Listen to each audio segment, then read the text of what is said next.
Avisan si es muy bajo el sonido, por favor.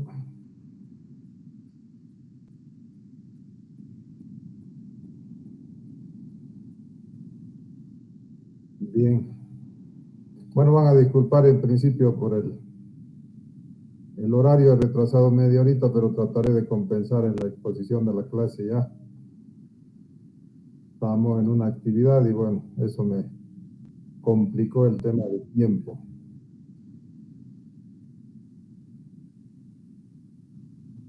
Bien, vamos a... Entonces, hoy día lo que vamos a hacer, jóvenes, es hablar de la organización técnica y administrativa del primer nivel. Ya ustedes han estado viendo todo lo que es la parte de conceptos, de sistema, hemos visto todo lo que significan algunas estrategias fundamentales de la Política Nacional de Salud, todo lo que es dentro de lo que está establecido como país y lo tenemos como parte pues de este sistema nacional y fundamentalmente de la política que hoy en día es lo que se está tratando de implementar. Imagínense, seguimos tratando de implementar. Eso es lo que hemos visto. Y ahora lo que vamos a hacer entonces es ver cómo es que se organizan estos sistemas de primeros niveles, qué es la organización y fundamentalmente cómo evaluamos.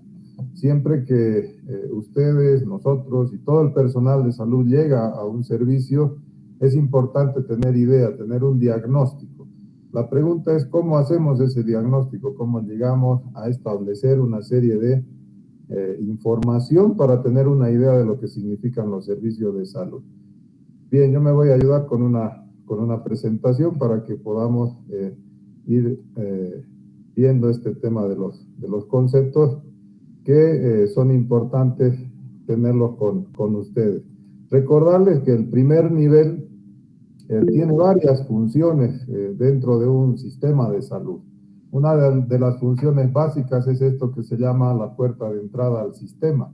¿Por qué se llama la puerta de entrada al sistema? Porque en teoría todos los pacientes que asisten para ser atendidos al sistema de salud pública sí o sí deben partir del primer nivel de atención, entendiéndose que este primer nivel está dentro de la accesibilidad geográfica de ese grupo poblacional. Entonces, por eso es que se llama puerta de entrada. Ustedes conocen, han visto en su estudio de la medicina los años pasados que los servicios de salud están en alrededor de la ciudad, en las zonas periféricas, justamente con esta idea de que las personas tengan la posibilidad de acceso absolutamente garantizadas a los servicios. Otra cosa es que estén cerrados, que no se preste la atención adecuada, pero en teoría pues es la puerta de entrada al Sistema Nacional de Salud, el primer nivel de atención. Se hace una atención integral e intercultural, esa es la idea, integral entendida como que se trabaja en promoción, perdón, en promoción, en prevención, en curación, en rehabilitación. Las cuatro cosas se hacen en primer nivel. Lógicamente se da mucho más énfasis en promoción y prevención, pero también se hacen consultas de curación, también se hacen consultas de rehabilitación. Entonces, no se olviden, también en el primer nivel se trabaja con las cuatro actividades grandes que hacemos como médicos: promoción, prevención, curación y rehabilitación. Se considera también al primer nivel como una unidad básica operativa, porque es donde empieza toda la implementación de las políticas de salud, es donde el personal conoce, donde el personal sabe dónde hay que ir, tiene todo un mapeo de toda la zona donde se debe trabajar en salud, y eso es importantísimo porque ya en los primeros niveles, cuando están bien organizados, usted sabe en qué cuadra hay un adulto mayor, hay un discapacitado, hay un diabético, hay una embarazada, hay un niño que hay que ir a vacunar. Entonces tenemos prácticamente toda la información cuadra por cuadra de todo lo que significa nuestra población de cobertura. Por eso se habla de que es la unidad operativa, en realidad la que realiza las actividades, en definitiva, que vienen desde el ministerio, a través de la política, en fin, el CEDES, el municipio, y donde realmente se hace, se implementa, es a nivel de estas unidades operativas consideradas básicas, pero no porque hagan una medicina superficial, sino porque allí empieza el Sistema Nacional de Salud. Hay un control social en estos primeros niveles y también hay una gestión participativa con las personas. No se olviden que a este nivel siempre hay la interacción entre las OTBs, las organizaciones sociales de base, con el personal de salud para definir muchas cosas. Entonces, estas 5 grandes actividades, o más bien características, tienen los primeros niveles de atención. Dentro de lo que se denomina, jóvenes, los servicios de salud de primer nivel, hay varias denominaciones, pero que significan lo mismo. Por ejemplo, se llaman puestos de salud. Aquí en estos puestos de salud, la característica es que están en áreas rurales muy dispersas, muy alejadas, y allí hay un auxiliar de enfermería. Esa es la característica fundamental, y hay una población aproximada entre 500 y 1000 personas, ¿no? Se hace fundamentalmente promoción y prevención de la salud. Ese es considerado un puesto de salud que es un centro de primer nivel. No hay que confundirse. Si les ponemos nosotros, les preguntamos, o alguna vez escuchan un puesto de salud, no es la última quinta cola del carro, no, es también un servicio de primer nivel, nada más que por la cantidad de personas, por la cantidad de problemas que se presentan, puede resolverse a través de un técnico auxiliar entre 500 y 1000 personas. El centro de salud como tal es un centro que está en las periferias de las ciudades, en poblaciones más urbanas, y tiene la cobertura de alrededor de 1000 a 10.000 personas. Ese es un centro de salud donde hay atención primaria, donde hay consulta ambulatoria, promoción, prevención, curación, estabilización, referencia. Inclusive en algunos lugares se atiende parto eutóxico, hay odontología, laboratorio básico. Verán ustedes que estas denominaciones van en función de la cantidad de personas que están bajo la cobertura de estos servicios de salud. Hay un centro de salud con internación que se llama, que es una modalidad en lugares también donde hay capacidad de atender, por ejemplo, partos eutóxicos, ¿no? En el área rural, en los lugares de las provincias de nuestro departamento y de nuestro país, hay centros de salud que necesariamente tienen 4 o 5 camas, tal vez más, menos, pero la intención es de primera mano, pues, dar el servicio de salud a las personas que necesitan. Estos servicios igual están entre 1000 y 10.000 personas, que hacen las 4 actividades que realizamos los médicos, y el tema de referencia e interrelación con la medicina tradicional, que es parte del sistema, ya saben ustedes, de complementariedad que existen de servicio. Entonces, puesto de salud de 500 a 1000 personas, centro de salud de 1000 a 10.000, y este centro de salud con internación que cumple exactamente las mismas funciones. Hay otra denominación que se llama centro de salud integral, que está en función también de las personas. Esto está en las ciudades, acá en Cochabamba, todos nuestros centros de salud de la periferia tienen esta denominación y tienen una cobertura de hasta 30.000 personas, ¿no? Inclusive acá habla de 50.000 personas. Todos estos datos, jóvenes, son sacados del Plan de Desarrollo Sectorial de Salud. Ahí se establece bien, y lo que se llama caracterización del Sistema Nacional de Salud. Entonces son informaciones oficiales que maneja el gobierno de Bolivia respecto de estas denominaciones, ¿sí? Y el policlínico o policonsultorio, que corresponde a las cajas de salud, donde se hacen exactamente las mismas actividades del primer nivel, indicando, siempre tomen en cuenta que la seguridad social tiene otra composición, forma parte de un subsector del Sistema Nacional de Salud con sus propias características, cada una de las cajas, ¿verdad? Entonces, no es que queremos confundirles con esto, sino que, por favor, tienen que tomar en cuenta que hay diferentes denominaciones: puestos de salud, centro de salud con internación, integral, en fin, pero que significan lo mismo. La única variación es en el número de personas. De hecho, no es que les vamos a preguntar en el examen de memoria esto, no, lo que sí es importante es que sepan que significa lo mismo. La única diferencia, insisto, es en la cantidad de personas. Cuando hablamos de organización, jóvenes, fíjense esta figura. No estamos organizados y pasa esto, ¿sí? Todo el mundo hace cualquier cosa, nadie sabe lo que va a hacer, es un desorden total lo que sucede cuando no hay herramientas de organización de los servicios de salud. ¿Y qué es la organización formal? Lo que nosotros debemos conocer respecto a este término, ¿sí? Es una estructura, es establecer funciones absolutamente definidas y mecanismos de control, jóvenes. Son esas dos grandes características que definen a la organización. Una institución está organizada cuando tiene definidas sus funciones, todo el mundo sabe lo que tiene que hacer, hay un manual de funciones, y cuando hay mecanismos de coordinación. ¿Cómo es que yo me entiendo con mi secretaria, con mi jefe, con el otro jefe, con mis subalternos, con un área, con otra área? Entonces, en la medida de que hay funciones determinadas y mecanismos de coordinación, eso es una institución organizada. Entonces, esto sí es importante que sepan, nos interesa, les vamos a preguntar. La organización tiene dos grandes características: definición de funciones y mecanismos de coordinación. ¿Por qué es que hay que tener, jóvenes, este tema de organización?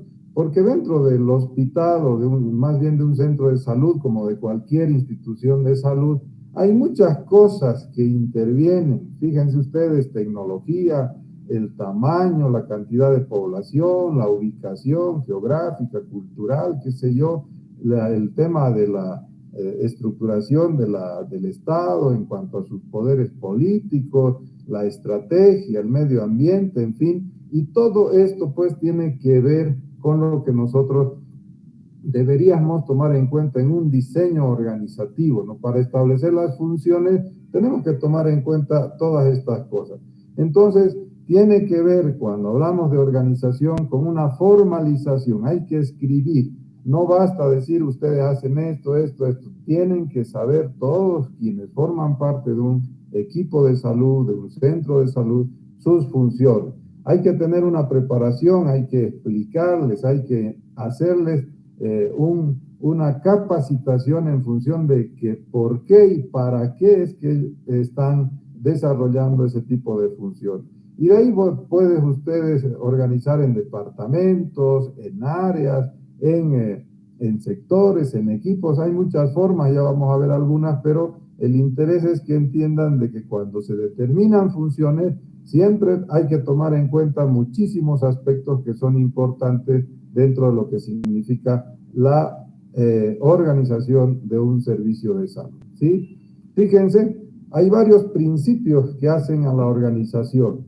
División del trabajo, la autoridad, hay que establecer responsables, hay que establecer las unidades de mando en áreas, insisto, en departamentos, hay que expresar quién es el que va a organizar, el que va a dirigir en realidad el área otra vez, el departamento o la organización, en fin. Hay que ver si vamos a centralizar o vamos a desconcentrar o vamos a volvernos totalmente verticales. Por si acaso, centralización quiere decir que las decisiones se toman bajo una unidad única de mando. Hay un director que es el que toma las decisiones al final de cuentas. La desconcentración es que estos directores dan posibilidades a los diferentes jefes de área que tomen decisiones. Inclusive acá no hay la descentralización, es cuando se da, ya yo creo que hablaron de ese término o hablamos, no estoy recordando bien. La descentralización es cuando les da la total posibilidad de que tomen decisiones, pero además sus recursos, porque de nada sirve que tomen decisiones si no tienen presupuesto, si no tienen recursos. Hay una jerarquía, hay la responsabilidad, dice acá, indelegabilidad de la responsabilidad. Quiere decir que yo no puedo delegar a alguien, yo no le puedo decir a otro colega, ven a dármela a mi clase, no, es mi responsabilidad. Y en un centro de salud, el doctor A es el doctor A, no puede delegar a otro, tiene su función específica que debe cumplir. Y el tema de racionalidad económica. Siempre todo esto, fíjense, al final se pone el tema económico.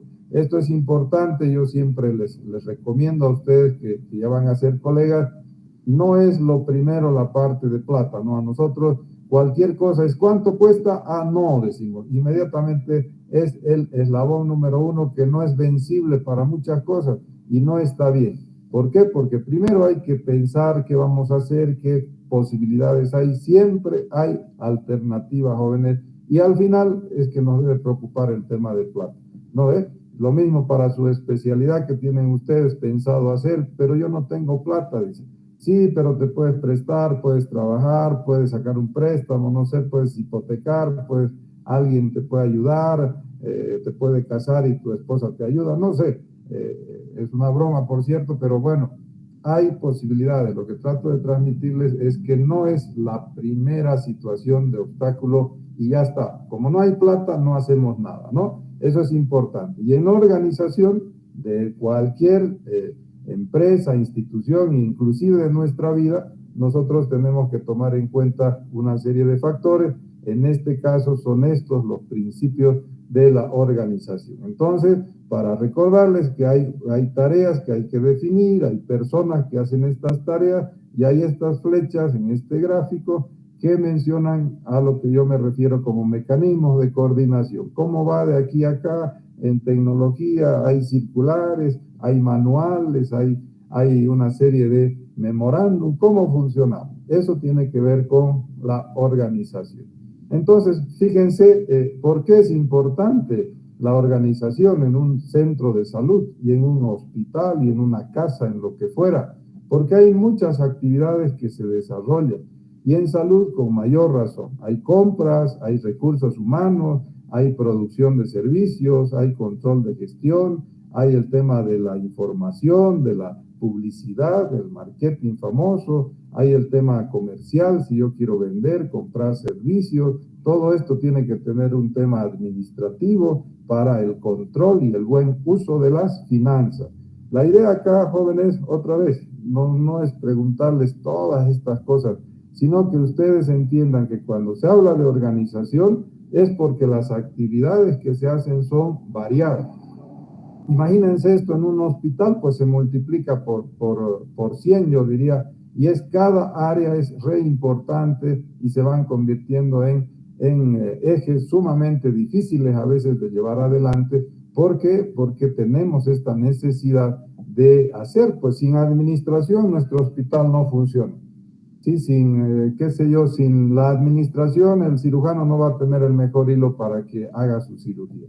Sin la administración no hay las jeringas para hacer el inyectable. Fíjense cómo cada cosa pues es fundamental, a veces insustituible para elaborar y para hacer las actividades. Por lo tanto, es importante definir funciones, establecer estos mecanismos de coordinación, otra vez que nos van a llevar a establecer una situación absolutamente de flujo normal, sin obstáculos, y que al final el resultado pues sea importante y logremos en este caso solucionar los problemas de salud de nuestros pacientes. Miren, al final de cuentas la idea es que quede una cosa así, bien establecida, con un plan estratégico, quiere decir con las ideas claras de qué vamos a hacer, qué cosa es el objetivo a cumplir, quiénes lo van a hacer, en fin, todas las actividades que están ya prediseñadas para hacer. El gran problema que tenemos a veces para entender esto es que ya llegamos a lo hecho, ¿no? Y aún así nos damos cuenta y siempre somos críticos. Van a ir ustedes a sus respectivas rotaciones y siempre hay problemas. Es más, ya conocen ustedes, van a un servicio de emergencia y ahí la enfermera siempre está con su llave, hay problemas, no, es que la otra no me dijo, es que la jefa no está, y una serie de situaciones que obstaculizan. ¿Por qué? Porque no se ha estructurado un flujo normal de actividades y de sus mecanismos de coordinación de esas actividades. Entonces, ustedes pueden organizar por muchas formas les decía yo de entrada, hay varias formas de pensar cómo cumplir estas funciones.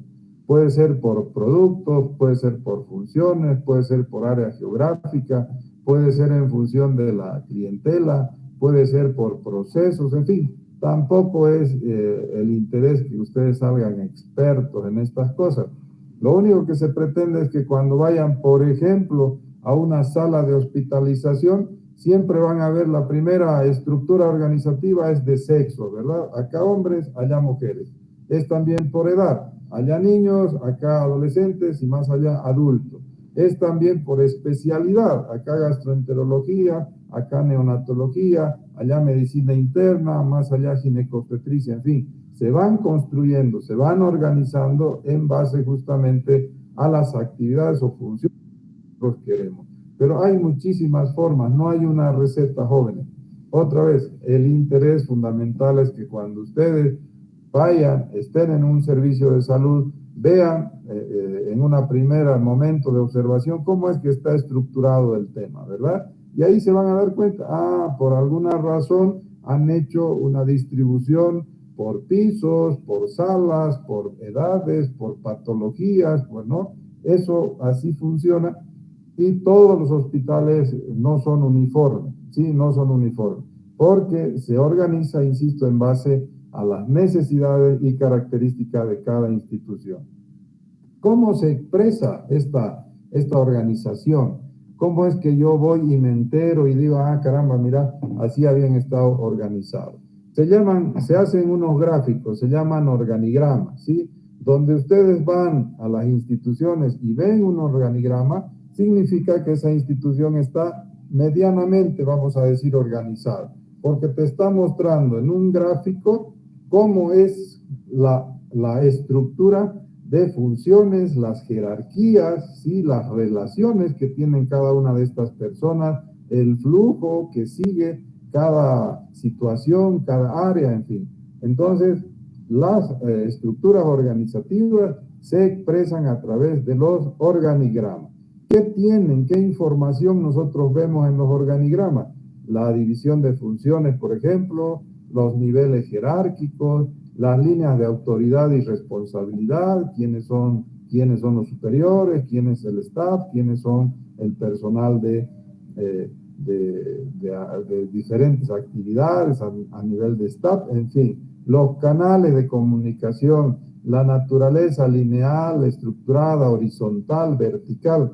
¿Han escuchado alguna vez? Esta es una empresa vertical, ¿qué quiere decir? Que hay un jefe, como en esta figura, y todo lo demás va hacia abajo. Hay otros que son horizontales, ¿sí? Que no hay un niveles de jerarquía, sino más bien hay jefes y hay equipo, hay jefes, equipo, ¿no? Y todos responden a un director, nada más. Entonces, hay grupos de formas de organizar, otra vez, en función de lo que yo quiera y de la naturaleza y de mi tecnología y de mis actividades, de la cultura, en fin, de muchas cosas, ya saben ustedes, que intervienen al momento de pensar en cómo organizarme, ¿sí? Esto sí les voy a preguntar porque es importante que sepa cómo se expresa la organización de una institución a través del organigrama, ¿sí? Esto es, hay que hacerlo y ya ven ustedes que solo mirando este cuadro que hay en diferentes instituciones, usted llega al ingreso, está el organigrama y ya uno se ubica cómo es la estructura de esa organización. Bien, dentro de un servicio de salud hay lo que se llama la organización técnica y la organización administrativa. ¿Qué significa la organización técnica? Son todos los procesos, los procedimientos que tienen que ver y estar establecido por el personal médico, ¿sí? Es importante entender, y este es el gran problema que tenemos con los administradores, con la gente del área administrativa.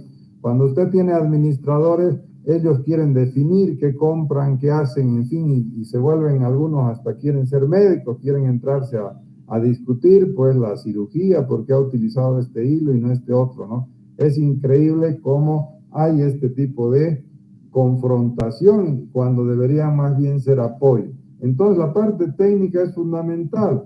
La parte técnica tiene que definir, por ejemplo, el modelo de atención. ¿Qué es el modelo de atención? Es cómo vamos nosotros a prestar el servicio.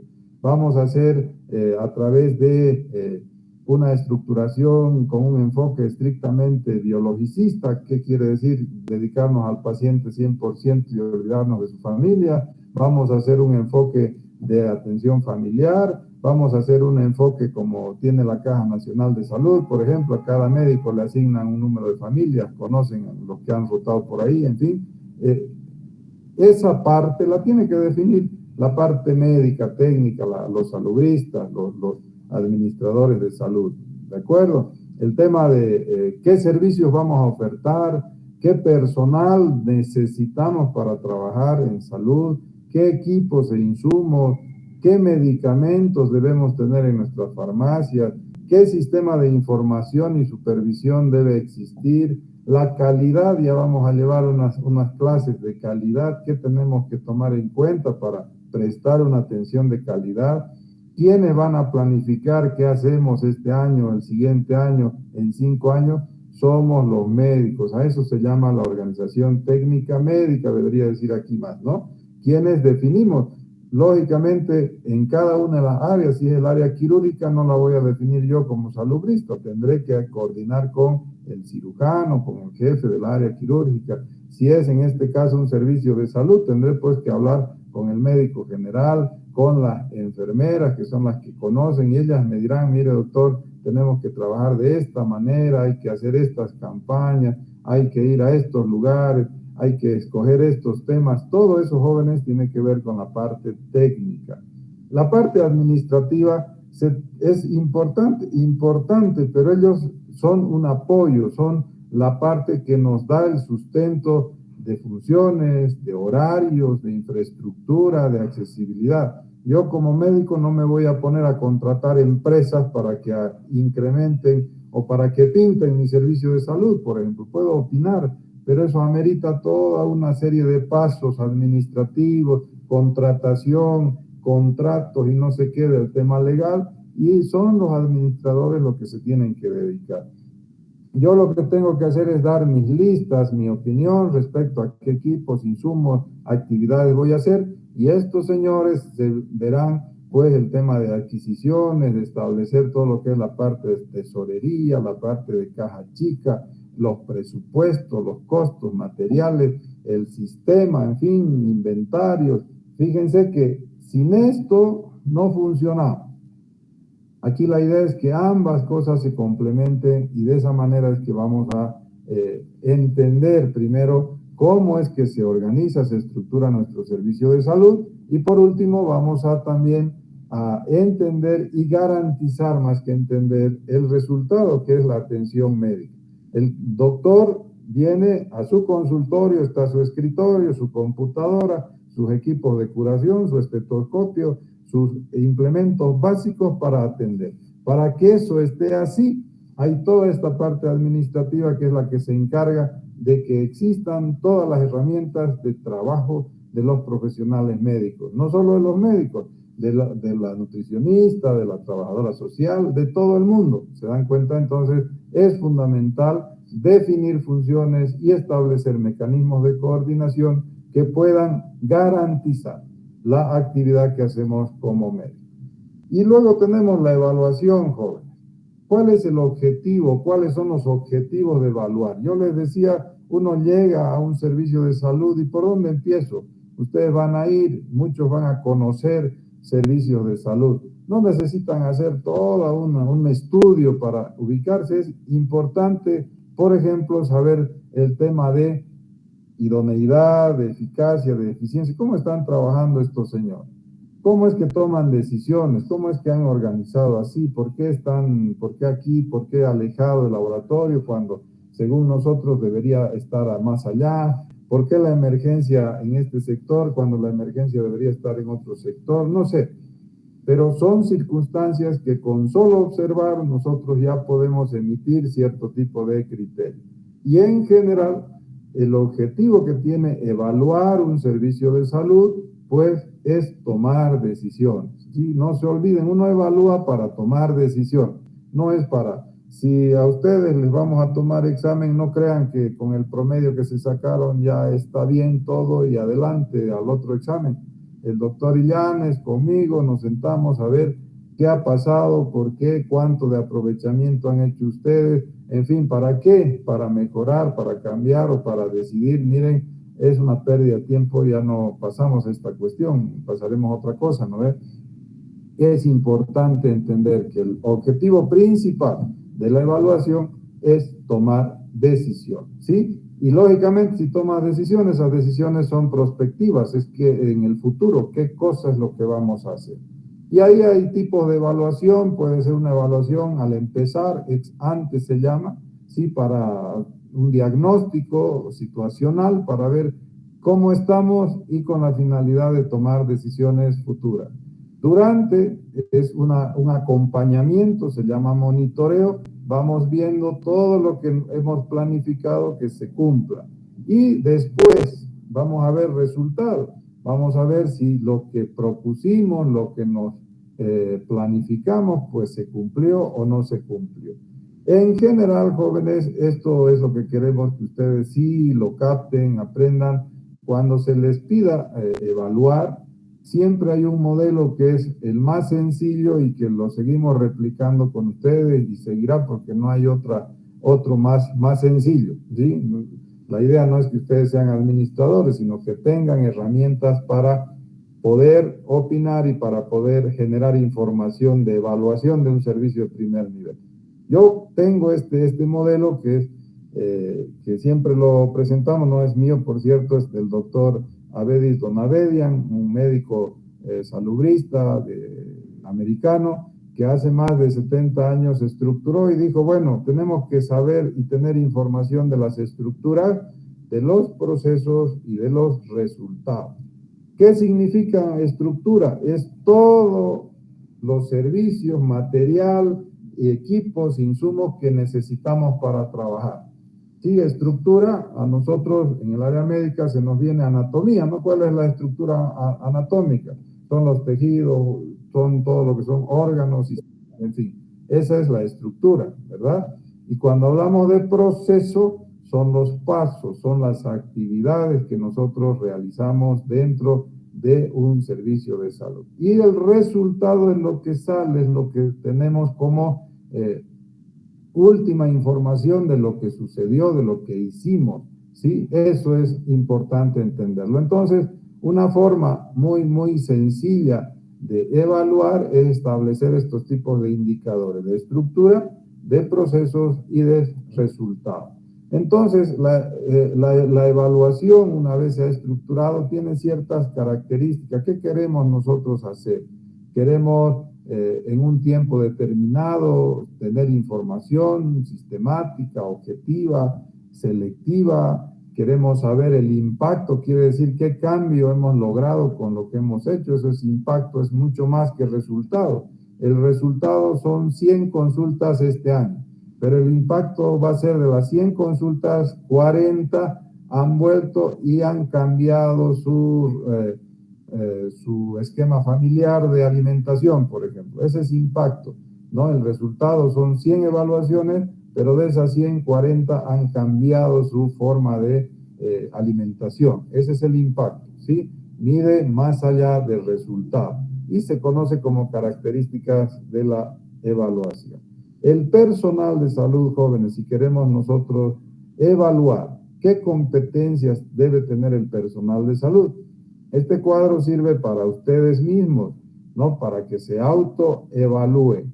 Yo comprendo los sistemas de salud, por eso les enseñamos el Sistema Nacional de Salud. ¿Ya saben ustedes de qué se trata? Teóricamente sí, ya hemos dado clases. Estamos con la práctica justamente para analizar esto que significa el Sistema Nacional de Salud. El tema de gestión del conocimiento, sé buscar información, sé generar información, manejo todas las que son herramientas informáticas de búsqueda de información. Todo eso tiene que ver con gestión del conocimiento, que todos debemos saber. No es una cosa extraordinaria, es una cosa que normalmente deberíamos manejar todo el personal de salud. Entonces yo tengo que evaluar ese tipo de características.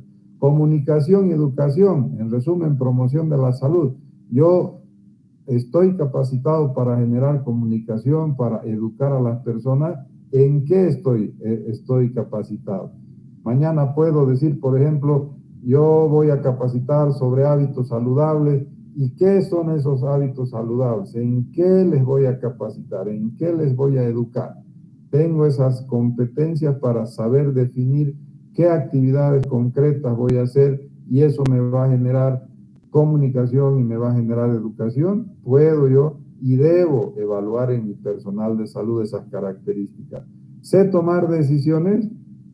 Cuando aparece un paciente, ¿tomo decisiones rápidas o estoy esperando a ver que venga el doctor, llamémosle, preguntémosle y yo no puedo, por decir algo, no he tomado la decisión de ponerlo en decúbito dorsal a mi paciente, que era lo mínimo que debía hacer, ¿no ve? Y ahí vienen los doctores y nos riñen y dicen, pero ¿y por qué no le has puesto ya? ¿Por qué no le has pedido un hemograma? Nos dice, no, ¿por qué un parcial de orina? Ya sabes tú.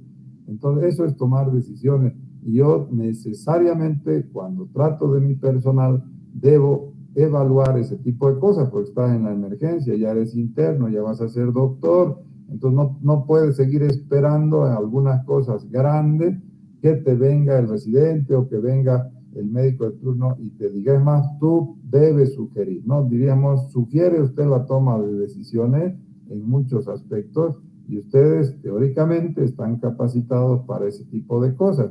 Pueden hacer una historia clínica. Qué bonito, qué bien se siente uno cuando llegas a tu emergencia o a tu consulta y el interno, el doctor te dice, mire doctor, ya he evaluado al paciente, ya le he hecho su anamnesis, ya le he hecho el examen físico y relatas lo que has visto y al final das el diagnóstico. Y tú vas, miras y sí, evidentemente es neumonía, por decir algo, ¿no ves? Eso es evaluación clínica, tener competencias y habilidades para evaluar a los pacientes. Y por último, para resolver problemas.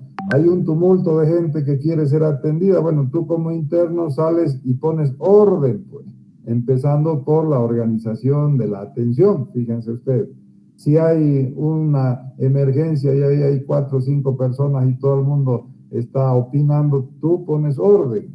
Y a ver un ratito, doctor, por favor, opinaremos cada uno, veremos a ver quién va a tomar signos vitales y dar roles, das funciones a cada uno. Eso lo saben ustedes, ¿verdad? Entonces, cuando quieres evaluar al personal, que es una de las partes fundamentales de la evaluación, hay que tomar en cuenta estas 6 cosas que son para nosotros muy importantes en la medida de establecer las habilidades y competencias que deben tener las personas que trabajan en un servicio de salud. Para hacer todas estas evaluaciones, jóvenes, tenemos que establecer indicadores, ¿sí? Ya hemos visto que en general hay estructura, hay procesos, resultados.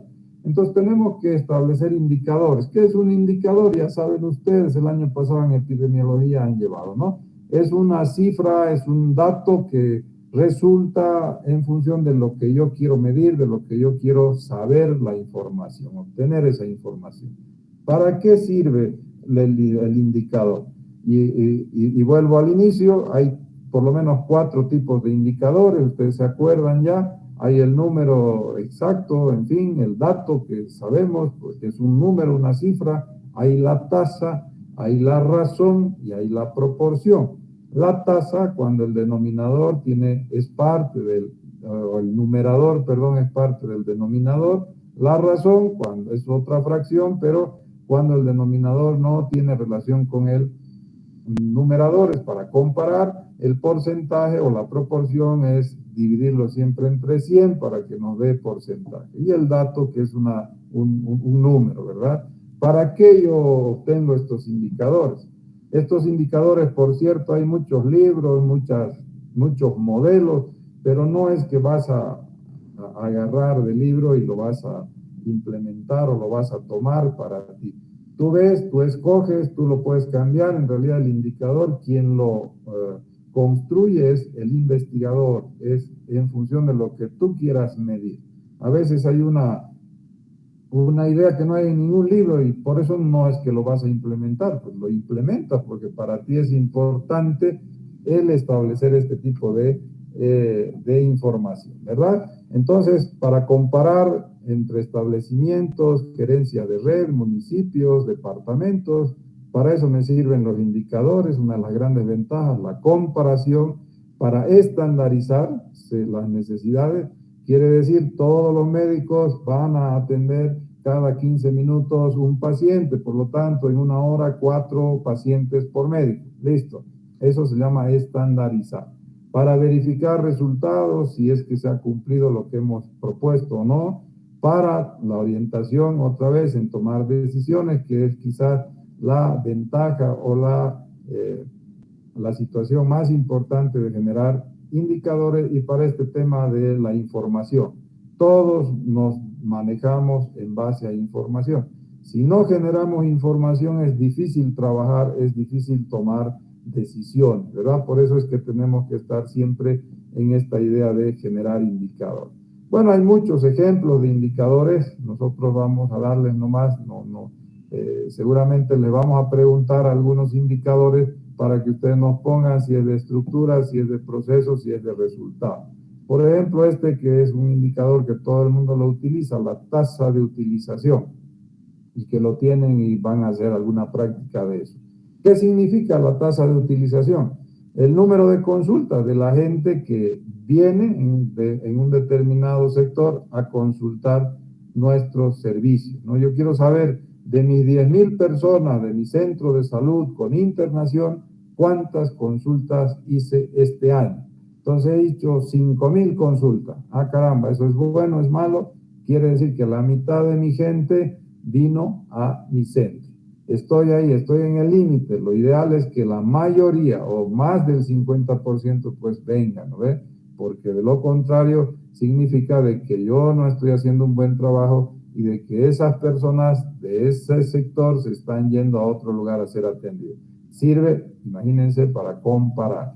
O el tema de rendimiento de recursos humanos, el número de reconsultas. ¿Para qué me sirve el número de reconsultas? Por ejemplo, para saber la capacidad de efectividad de mi médico. Si está viendo 4 veces el mismo problema en 4 semanas y es una gripe, por decir una tontería, me tiene que ayudar a tomar una decisión con ese colega, no a despedirlo, sino a charlar y a ver qué está pasando con esa paciente y ayudar tal vez a buscar otras causas que hacen que no sea pues solucionado su problema de salud. Eso se llama evaluación cuantitativa porque te da un dato concreto, ¿verdad? Y el tema de evaluar los procesos, la historia clínica, la receta médica, que son indicadores que siempre están presentes y que tenemos que hacer la respectiva evaluación, es ver la cualidad, las características con las cuales estás atendiendo,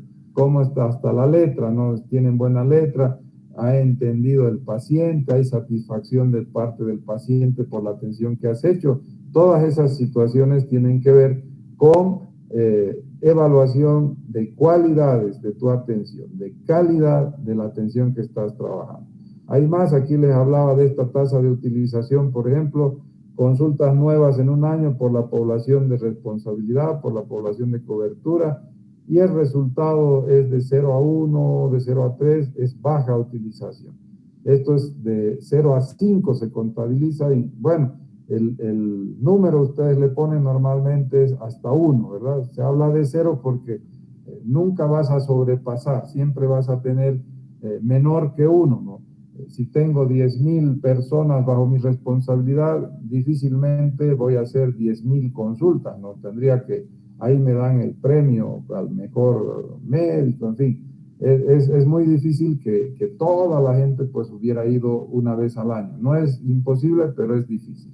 En todo caso, de 0 a 1 hasta 3 es baja utilización, de 4 a 6 es utilización regular y más de 0,7 hasta 1 es excelente, pues buena utilización, ¿no? Eso para tomarlo en cuenta en alguna situación que ustedes tengan que ver con esto. Siempre se le pregunta porque es el primer indicador que uno cuando llega a un servicio dice, ¿cuánta gente viene? ¿Cuánta población de cobertura tiene usted, doctor? Ah, son 15.000. ¿Y cuántas primeras consultas hizo este año?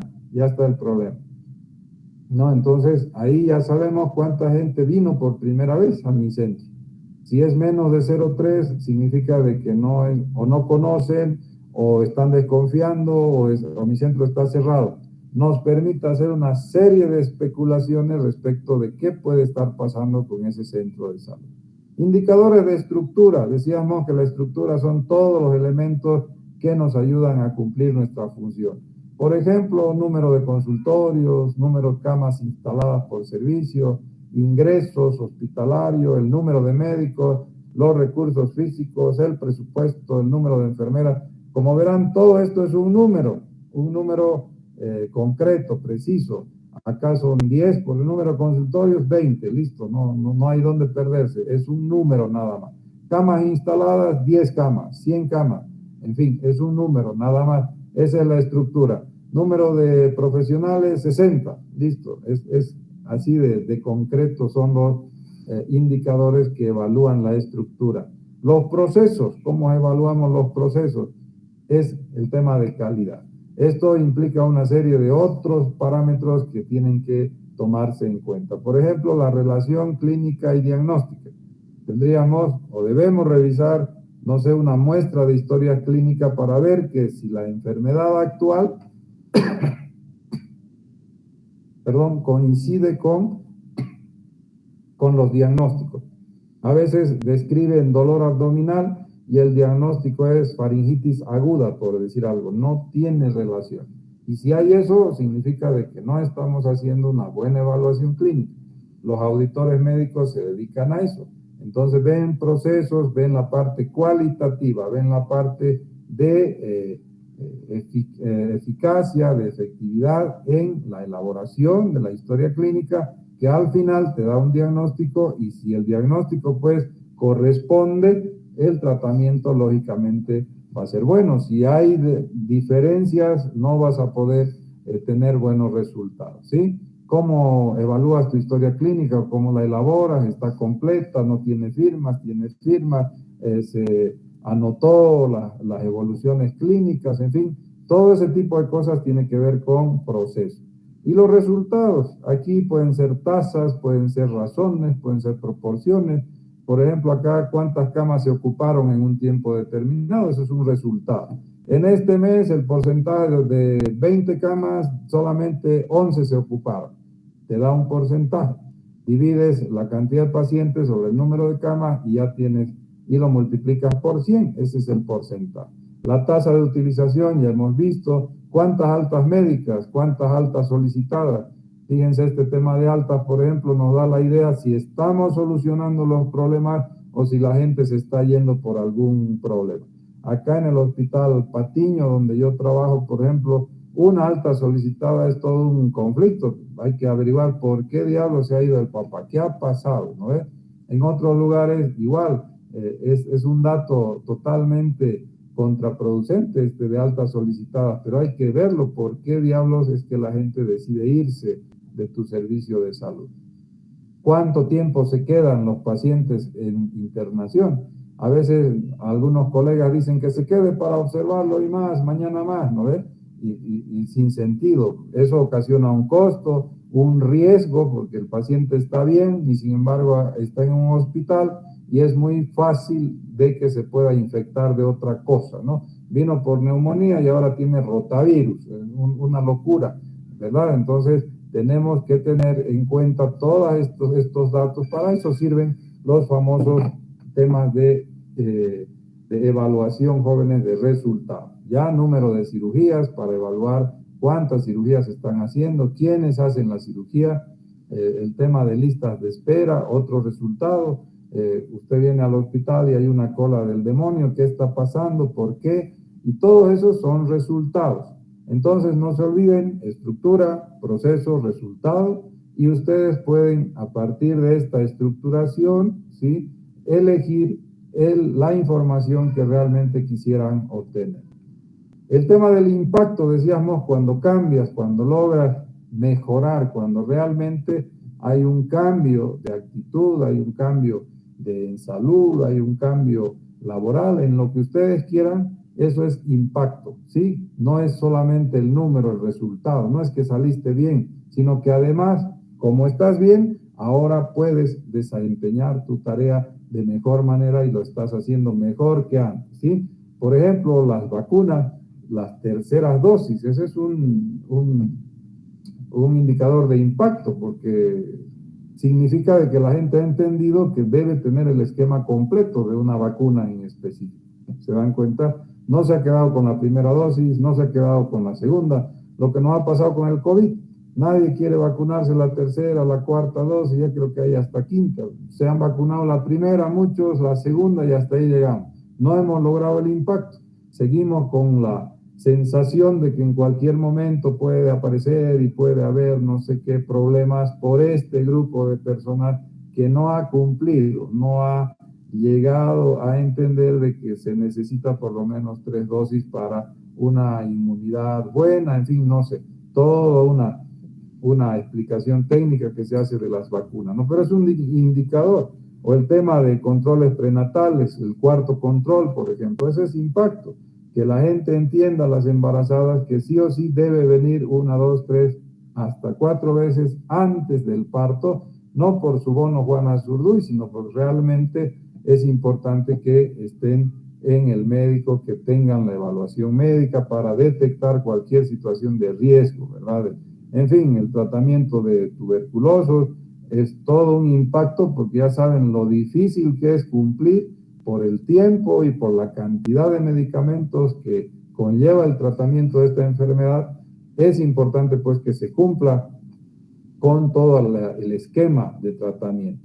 O el tema de disminución de la mortalidad infantil, pues se han hecho desayuno escolar, se ha hecho bono Juana Zurduy, se ha hecho una serie de campañas, seguro universal de salud, y ha disminuido la mortalidad. Ese es el impacto de estas estrategias, por ejemplo, ¿no? Entonces, espero que se entienda que el impacto es el cambio, es lo que tú has modificado con el resultado que has obtenido. Ese es el tema del impacto.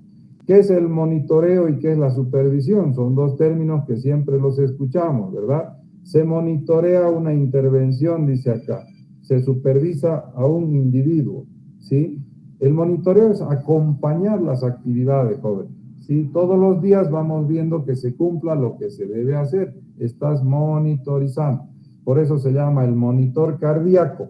¿Qué pasa cuando no puedan definir esto? Acuérdense del monitor cardíaco.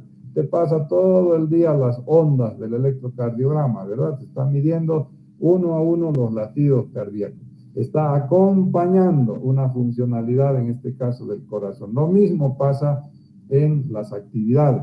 Si tú acompañas todos los días, mañana, tarde, lunes a viernes, bajo estas circunstancias, pues estás monitorizando. Por eso se dice, se monitoriza la intervención, la actividad, la función, ¿sí? En cambio, la supervisión es al que lo hace, es al trabajador, es al personal de salud. Eso es lo que se supervisa. ¿Por qué? ¿Cuál es la diferencia? Que en la supervisión tú ves si hay problemas, pues ayudas a resolverlos.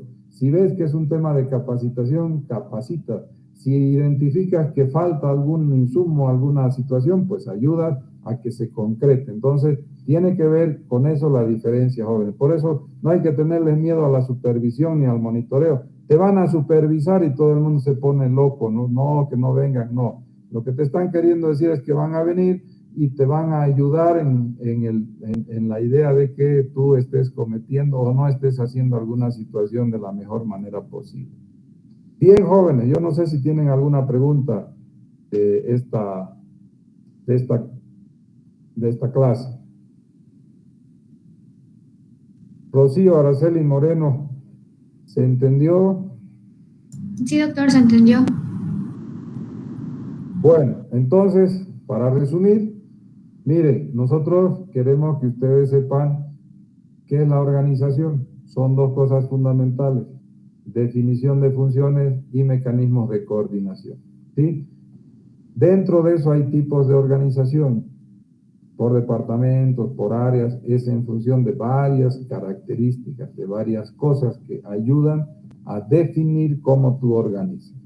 Y el tema de la evaluación, tienen que acordarse que hay estructuras, procesos, resultados. ¿Y de estructura qué estamos hablando? Pues todos los equipos, insumos, infraestructura que se necesita para trabajar.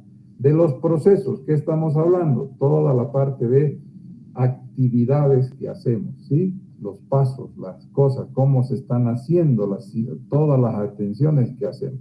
Tiene que ver con la consulta médica, con la historia clínica, con todo lo que se hace en emergencias, con hidrataciones, con las anotaciones, registros, en fin, todo eso es proceso.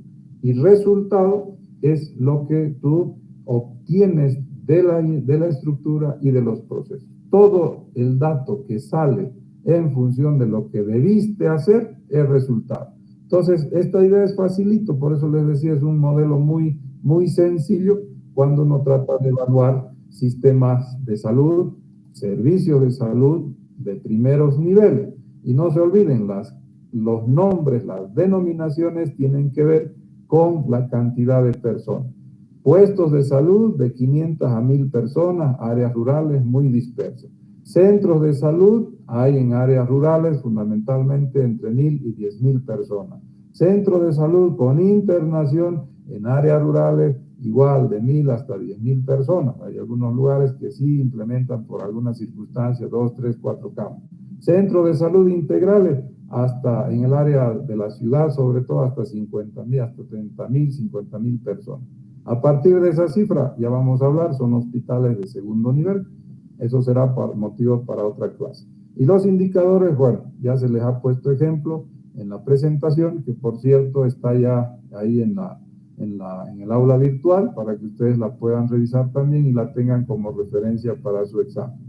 ¿Alguna pregunta? Bien,